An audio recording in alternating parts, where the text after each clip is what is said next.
আজকে আমরা যে বিষয়টা নিয়ে আলোচনা করব দেখো অ্যালুমিনিয়াম ক্লোরাইডের ডাইমার। তো এটা ছোট্ট একটা বিষয়, তোমাদের কাছে খুবই সিম্পল একটা বিষয়, বাট দেখো এই বিষয়টা থেকে আমাদের বেশ কিছু প্রশ্ন হয়, এমসিকিউ বিশেষ করে হয়। তো এই টপিকটা তোমাদের ক্লিয়ার না থাকার কারণে তোমরা কিন্তু আসলে ঠিকঠাক মতো অ্যান্সার করতে পারো না। আসলে জিনিসটা একদম সোজা। তো আমরা আজকের ক্লাসে এই ডাইমারটা সম্পর্কে একটু খুঁটে খুঁটে পড়ার চেষ্টা করব।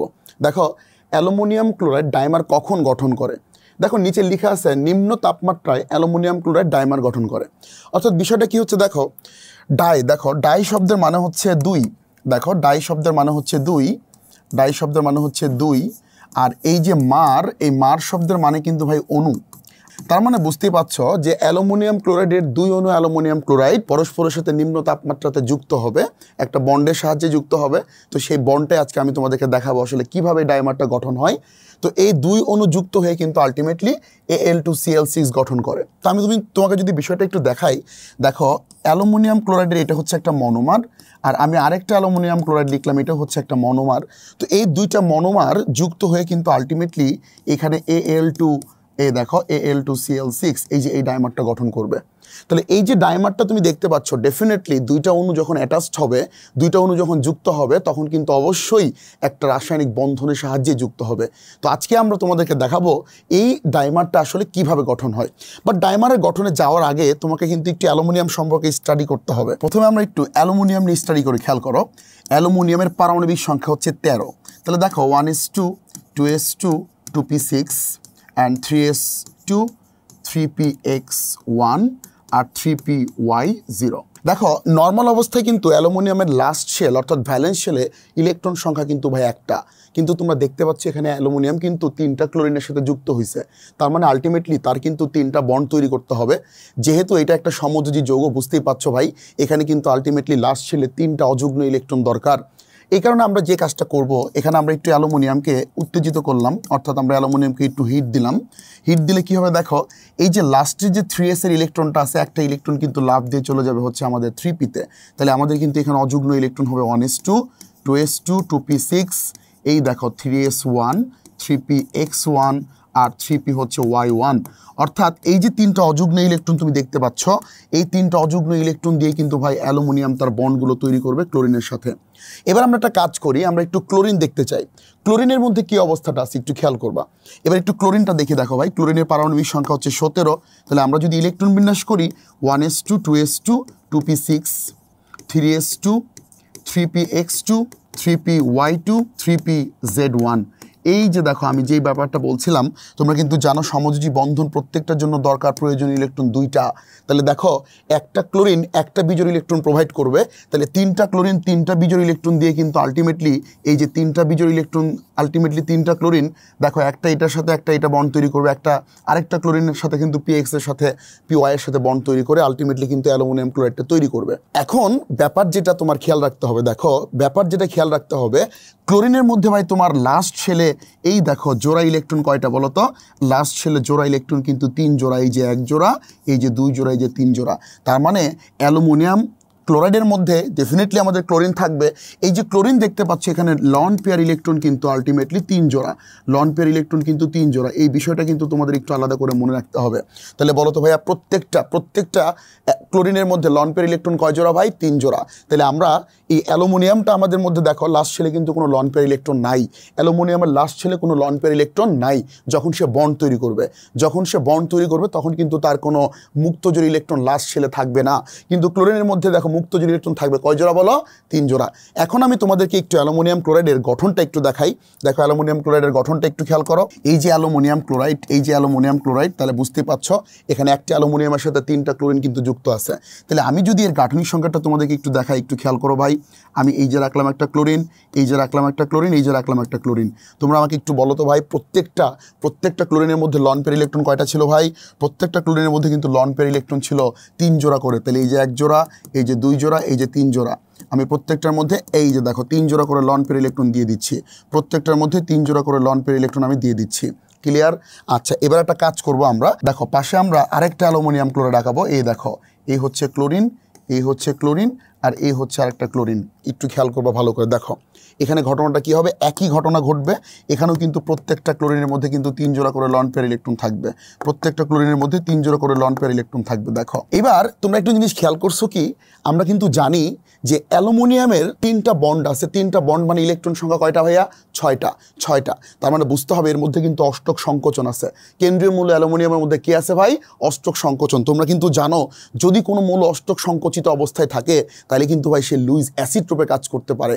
লুইস অ্যাসিড অর্থাৎ তার কিন্তু ইলেকট্রন গ্রহণ করার মতো একটা টেন্ডেন্সি থাকে। যদিও এখানে আলটিমেটলি সে লুইস অ্যাসিডের মতো কাজ করবে না, সে কিন্তু আলটিমেটলি তার অক্টেট কাঠামো পূরণ করার জন্য একটা সন্নিবেশ বন্ধন তৈরি করতে চাইবে। সন্নিবেশ বন্ধন তোমরা জানো যেখানে এক জোড়া ইলেকট্রন শেয়ার করা হয়, যেখানে এক জোড়া ইলেকট্রন দুইজনের মধ্যে শেয়ার করা হয়।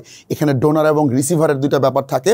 তোমরা কিন্তু জানো ডোনারের মধ্যে কিন্তু লন পেয়ার ইলেকট্রন থাকে, আর রিসিভারের মধ্যে কিন্তু ভাই ওই এক জোড়া ইলেকট্রন রিসিভ করার মতো একটা ক্যাপাসিটি থাকতে হয়।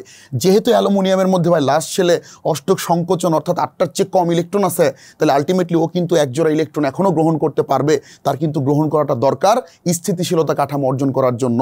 এই কারণে কিন্তু ভাই দেখো এই যে অ্যালুমিনিয়াম ক্লোরাইড যখন দুইটা পাশাপাশি থাকবে নিম্ন তাপমাত্রাতে, তোমরা জানো নিম্ন তাপমাত্রাতে অণুগুলো একটু ক্লোজ থাকে। এই নিম্ন তাপমাত্রাতে হবে কি, এই যে অ্যালুমিনিয়ামটা তার অষ্টক কাঠামোটা পূর্ণ হওয়ার জন্য সে করবে কি, পার্শ্ববর্তী যে অণুটা থাকবে সেই অণুর একটা ক্লোরিনের কাছ থেকে কিন্তু সে একটা লন পেয়ার ইলেকট্রন সন্নিবেশ বন্ধনের মাধ্যমে রিসিভ করবে। তাহলে আমি তোমাকে যদি জিনিসটা একটু দেখাই, এই যে লন পেয়ার ইলেকট্রনটা, এই লন পেয়ার ইলেকট্রনটা কিন্তু আর ওর মধ্যে থাকবে না। সে কিন্তু এই দেখো এর সাথে কিন্তু একটা আমাদের সন্নিবেশ বন্ধন তৈরি করলো। তোমরা জানো যে সন্নিবেশ বন্ধনকে আমরা অ্যারো দিয়ে প্রকাশ করি এবং অ্যারো চিহ্নটা হয় হচ্ছে ডোনার থেকে রিসিভারের দিকে, ডোনার থেকে রিসিভারের দিকে। তাহলে এই দেখো অলরেডি তার একটা লন পেয়ার ইলেকট্রন ইউজ করে কিন্তু এই সন্নিবেশ বন্ধনটা তৈরি করে ফেললো। এখন এই অ্যালুমিনিয়ামের কিন্তু ভাই অষ্টক কাঠামোটা পূর্ণ হইল, কিন্তু পাশের অ্যালুমিনিয়ামটার দিকে একটু তাকাও তো ভাই, এখানে কিন্তু তার ইলেকট্রন 6টাই আছে। তাহলে এখানে কি হবে, এই যে অ্যালুমিনিয়াম ক্লোরাইডটা ছিল, এখানকার যে ক্লোরিনটা ছিল, সে কিন্তু আগের এই যে তার পাশের ক্লোরিনটার মতো এক জোড়া ইলেকট্রন ওকে দান করবে। এই দেখো এক জোড়া ইলেকট্রন ওকেও কিন্তু এই দেখো সন্নিবেশ বন্ধন তৈরি করে ফেলবে। তাহলে দেখো যখনই দুইটা অ্যালুমিনিয়াম ক্লোরাইড নিম্ন তাপমাত্রাতে কাছে আসবে তখন কিন্তু তারা দুইটা সন্নিবেশ বন্ধন তৈরি করবে। দুইটা সন্নিবেশ বন্ধন তৈরি করার মাধ্যমে কিন্তু ডাইমারটা গঠন করবে। তাহলে বলো তো ভাই অ্যালুমিনিয়াম ক্লোরাইডের ডাইমারের মধ্যে কোন বন্ধন ইনভলভ? উত্তর হচ্ছে ভাই সন্নিবেশ বন্ধন, উত্তর হচ্ছে সন্নিবেশ বন্ধন। এখন দেখো এইখানে তোমাদের যে প্রশ্নটা হয় যে অ্যালুমিনিয়াম ক্লোরাইডের ডাইমারের মধ্যে সন্নিবেশ বন্ধন সংখ্যা কয়টি? তোমরা স্পষ্টভাবে দেখতে পাচ্ছ সন্নিবেশ বন্ধন সংখ্যা 2টি। তাহলে আমরা এখানে বলবো সন্নিবেশ বন্ধন সংখ্যা কয়টি ভাই? সন্নিবেশ বন্ধন হচ্ছে 2টি। প্রত্যেকটা ডাইমারের মধ্যে সন্নিবেশ বন্ধন কয়টি ভাই? 2টি। এবার চলে আসো ভাই লন পেয়ার ইলেকট্রন। আমি যদি একটু বলি টোটাল ক্লোরিন ছিল কয়টা ভাই? টোটাল ক্লোরিন ছিল 6টা। একটা ক্লোরিনের লন পেয়ার কয়টা দেখছো? 3টা। তাহলে দেখো আলটিমেটলি 3, 6, 18টা কিন্তু লন পেয়ার ইলেকট্রন থাকার কথা ছিল, মানে 18 জোড়া। দেখো 3, 6, 18 জোড়া থাকার কথা ছিল, কিন্তু দেখো ভাই 18 জোড়ার মধ্যে কিন্তু সে অলরেডি 2 জোড়া ব্যবহার করে ফেলছিল। তাহলে তার মধ্যে এখন অবশিষ্ট আছে কয় জোড়া বলো তো?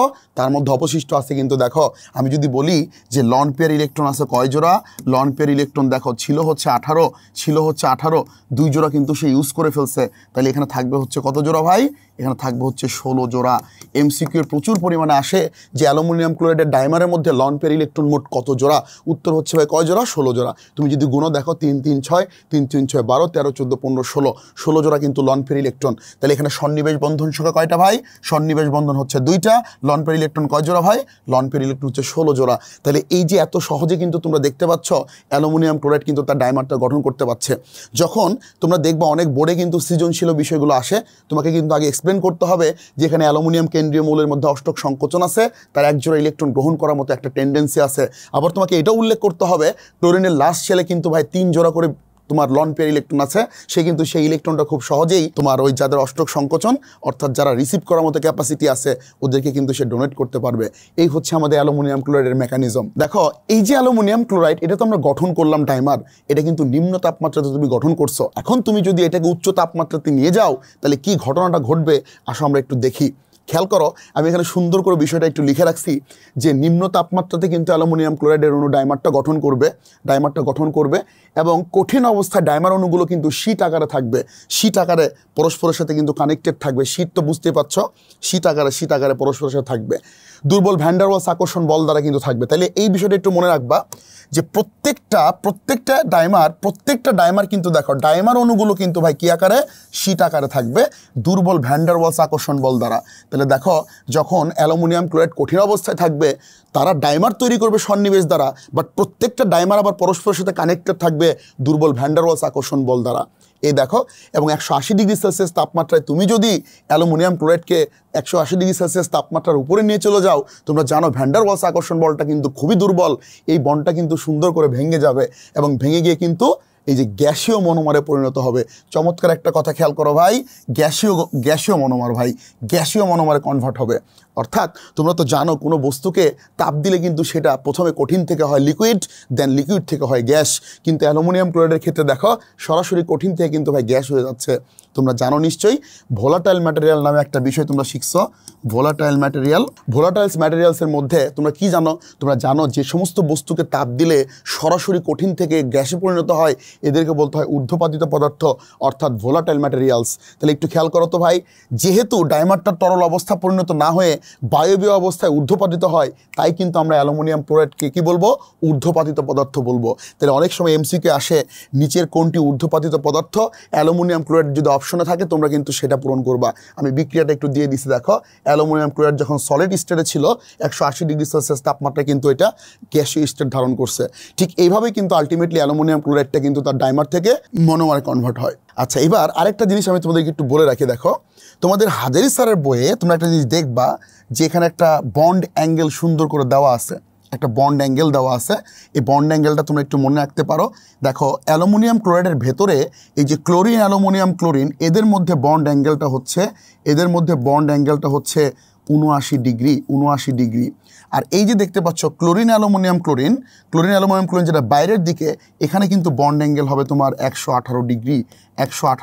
দেখো 118 ডিগ্রি। দুইটা কোণ একটু তোমরা মনে রাখার চেষ্টা করবা, লাগতে পারে কারণ আসলে এত কম্পিটিশন যে আসলে কোত্থেকে প্রশ্ন করে এটা আসলে অনেক সময় তোমার অনুমান করা যায় না, যেহেতু বইয়ের একটা ইনফরমেশন। তোমরা একটু এটা মনে রাখবা যে অ্যালুমিনিয়াম ক্লোরাইডের ডাইমারের মধ্যে ভেতরের দিকে যে ক্লোরিন অ্যালুমিনিয়াম ক্লোরিন যে বন্ড অ্যাঙ্গেলটা এটা হচ্ছে 79 ডিগ্রি, আর বাইরের ক্ষেত্রে যেটা দেখতে পাচ্ছ chlorine aluminium chlorine bond angle কিন্তু 118 ডিগ্রি। আশা করি আজকের এই ক্লাসটাতে তোমাদের ছোট্ট একটা টপিক, খুবই সহজ একটা টপিক, আমি তারপরেও দেখানোর চেষ্টা করলাম কিভাবে অ্যালুমিনিয়াম ক্লোরাইডটা ডাইমার গঠন করে।